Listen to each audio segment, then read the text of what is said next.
ദേശീയ തലത്തിൽ കോൺഗ്രസ് പാർട്ടി ഐതിഹാസികമായിട്ടുള്ള ഒരു സമര പോരാട്ടങ്ങൾക്ക് കൂടി തുടക്കം കുറിച്ചിരിക്കുകയാണ്.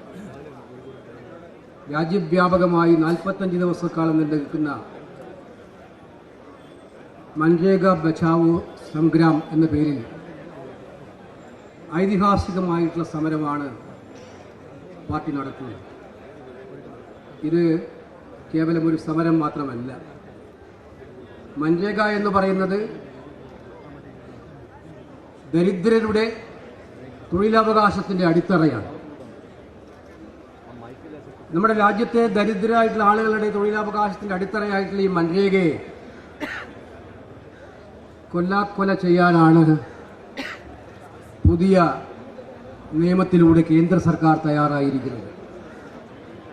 പാർലമെന്റിലെ എൻ്റെ സഹപ്രവർത്തകരെല്ലാം ഇവിടെ ഇരിക്കുന്നുണ്ട്. ആ ബില്ല് അവതരണ വേളയിൽ പാർലമെന്റിൽ പ്രതിപക്ഷത്തിന്റെ എല്ലാ വാദമുഖങ്ങളെയും ഖണ്ഡിച്ചുകൊണ്ട് ഞങ്ങൾ ആദ്യം പറഞ്ഞു ബില്ല് സ്റ്റാൻഡിംഗ് കമ്മിറ്റിക്ക് വിടണം, ഇതൊരു വിശദമായ ചർച്ചയ്ക്ക് വിധേയമാക്കണം. അനുസരിച്ചില്ല. അർദ്ധരാത്രി സത്യത്തിലൊരു നിയമം എങ്ങനെ ബുൾഡോസ് ചെയ്യാൻ പറ്റുമെന്ന രീതിയിൽ ജനാഭിലാഷങ്ങൾക്കെതിരായിട്ടുള്ള ഒരു പദ്ധതിയെ കൊല്ലുകയായിരുന്നു. മഹാത്മാഗാന്ധി എന്ന് പറയുന്ന നമ്മുടെ രാഷ്ട്രപിതാവിനെ നാഥുറാം വിനായക് ഗോഡ്സെ വെടിവെച്ച് കൊല്ലുകയുണ്ടായി. കിട്ടുന്ന അവസരങ്ങളിലൊക്കെ തന്നെ പണ്ഡിറ്റ് ജവഹർലാൽ നെഹ്റുവിനെയും സ്വാതന്ത്ര്യ സമര നേതാക്കന്മാരെയും അവരുടെ ആശയങ്ങളെയും കൊല്ലാൻ സംഘപരിവാറും BJPയും നരേന്ദ്രമോദിയും ശ്രമിച്ചുകൊണ്ടിരിക്കുകയായിരുന്നു. ഏറ്റവും ഒടുവിൽ ഈ ബില്ലിലൂടെ മഹാത്മാഗാന്ധിയുടെ പേര് മാറ്റിയിട്ട് ഗാന്ധിയുടെ ആശയത്തെ ഒരിക്കൽ കൂടി BJPയും സംഘപരിവാറും കൊന്നിരിക്കുകയാണ്. ഗാന്ധിയുടെ ആശയമായിരുന്നു ഗ്രാമസ്വരാജ്, നിങ്ങൾക്കറിയാം. ഗാന്ധിയുടെ ആശയമായിരുന്നു പഞ്ചായത്തി രാജിന്റെ ശാക്തീകരണം. ആ പഞ്ചായത്ത് രാജ് ശാക്തീകരണത്തിന്റെ ഏറ്റവും ബൃഹത്തായിട്ടുള്ള മാതൃകയാണ് ഗ്രാമീണ തൊഴിലുറപ്പ് പദ്ധതി. ലോകം കണ്ട ഏറ്റവും വലിയ തൊഴിൽദാന പദ്ധതി, ലോകം കണ്ട ഏറ്റവും വലിയ ദാരിദ്ര്യ നിർമ്മാർജ്ജന പദ്ധതി. ഈ പദ്ധതിയിലൂടെ, ഈ ബില്ലിലൂടെ കൊണ്ടുവന്നിരിക്കുന്ന മാറ്റങ്ങൾ എന്തൊക്കെയാണെന്ന്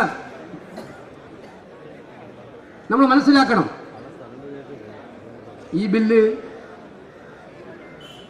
തൊഴിൽ അവകാശമാക്കിയ ബില്ലാണ്. ഇന്ത്യയിലെ ഏത് മൂലയിലുള്ള പഞ്ചായത്തിലും ഒരു പാവപ്പെട്ട തൊഴിലാളിക്ക് തൊഴിൽ ചെയ്യണം എന്ന് ആഗ്രഹമുണ്ടായാൽ, തൊഴിലെടുക്കാൻ തയ്യാറായാൽ അവരുടെ ഡിമാൻഡ് അനുസരിച്ച് തൊഴിൽ പ്രദാനം ചെയ്യാൻ പഞ്ചായത്തിനെ ബാധ്യതയുണ്ടാക്കുന്ന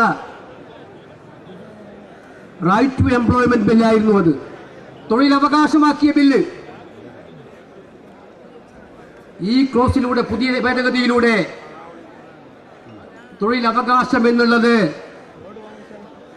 സാമ്പത്തിക ബഡ്ജറ്റ് അനുസരിച്ച് സാമ്പത്തിക ബാധ്യത അനുസരിച്ചുള്ള ഒരു സാഹചര്യം ഉണ്ടാക്കുന്ന അവസ്ഥയിലേക്ക് കൊണ്ടുവന്നു. അവർ കൊട്ടിഘോഷിക്കുന്നത് 125 ദിവസമാക്കി, 100-ന് പകരം 100. ഇത് ശുദ്ധഭോഷ്കാണ്. 100 ദിവസമാക്കുന്നതിന് ഗ്യാരണ്ടി ഉണ്ടായിരുന്നു. 125 ദിവസമാക്കുന്നതിന് ഗ്യാരണ്ടി ഇല്ല എന്നുള്ളത് മാത്രമല്ല, ഈ തൊഴിൽ ഒരിക്കലും സാധ്യമാകാത്ത രീതിയിൽ ഈ നിയമത്തിൽ ഭേദഗതി ഉണ്ടാക്കിയിരിക്കുന്നു. പഴയ നിയമം അനുസരിച്ച്, UP സർക്കാരിന്റെ നിയമം അനുസരിച്ച്, മൻരേഗ നിയമം അനുസരിച്ച് വേതനത്തിന്റെ 100% കേന്ദ്ര സർക്കാരാണ് കൊടുക്കുക. ഇപ്പൊ വേതനത്തിന്റെ 60% മാത്രം, ഇപ്പൊ 60% ആക്കി.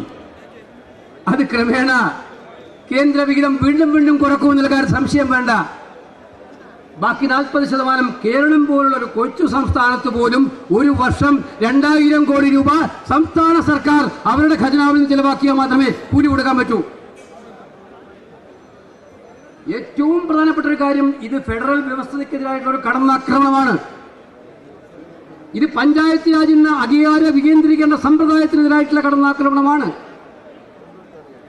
ഇപ്പോഴത്തെ പുതിയ സ്ഥിതിമനുസരിച്ച്, നിയമമനുസരിച്ച് കേന്ദ്ര ഗവൺമെന്റിന് എപ്പോൾ വേണമെങ്കിലും ഒരു പഞ്ചായത്തിൽ തൊഴിലുറപ്പ് പദ്ധതി വേണമോ വേണ്ടവയോ എന്ന് ഡിക്ലെയർ ചെയ്യാനുള്ള അധികാരം, നോട്ടിഫൈ ചെയ്യാനുള്ള അധികാരമുണ്ട്.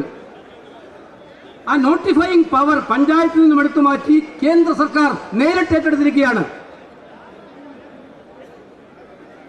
എന്തായിരിക്കും അനുസരിച്ച് ഇത് അധികാര വികേന്ദ്രീകരണമാണോ? പഞ്ചായത്തുകൾ തീരുമാനിക്കേണ്ട കാര്യം കേന്ദ്ര സർക്കാർ നോട്ടിഫിക്കേഷനോട് തീരുമാനിക്കുമെന്ന് പറയുന്നത് ഏത് അധികാര വികേന്ദ്രീകരണത്തെ ശക്തിപ്പെടുത്താനാണ്? പിന്നെ സോഷ്യൽ ഓഡിറ്റിംഗ് ഇപ്പോൾ നിലവിലുണ്ട്. സോഷ്യൽ ഓഡിറ്റിംഗ് ആവാം. പക്ഷേ ഈ പാവപ്പെട്ട ഇവിടെ ഇരിക്കുന്ന തൊഴിലുറപ്പ് തൊഴിലാളികൾ ജോലി ചെയ്ത് തളമ്പിച്ച കൈയുമായി ബയോമെട്രിക് എടുത്ത് മാത്രമേ ഇനി പോകാൻ പറ്റൂ എന്ന് പറയുന്നത് മലമ്പ്രദേശങ്ങളിൽ, ഗിരിപ്രദേശങ്ങളിലൊക്കെ താമസിക്കുന്ന പാവപ്പെട്ട തൊഴിലുറപ്പ് തൊഴിലാളികളെ ഈ പദ്ധതിയിൽ നിന്നും അകറ്റി നിർത്താൻ വേണ്ടിയിട്ടല്ലേ?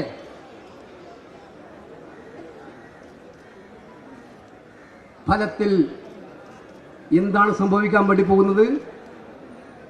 ലോകം കണ്ട ഏറ്റവും വലിയ തൊഴിൽദാന പദ്ധതിയായിട്ടുള്ള തൊഴിലുറപ്പ് പദ്ധതി നമ്മുടെ കോവിഡ് കാലത്ത്, പ്രളയകാലത്ത്, വരൾച്ചാ കാലഘട്ടങ്ങളിൽ, മഹാമാരി വരുന്ന സമയങ്ങളിൽ നമ്മുടെ നാട്ടിലെ പാവപ്പെട്ടവനെ നിലനിർത്തിയിരുന്ന ഈ മഹത്തരമായിട്ടുള്ള തൊഴിൽദാന പദ്ധതിയെ ഇഞ്ചിഞ്ചായി കൊന്നൊടുക്കാനുള്ള RSSന്റെ ഗെയിം പ്ലാനാണിത്.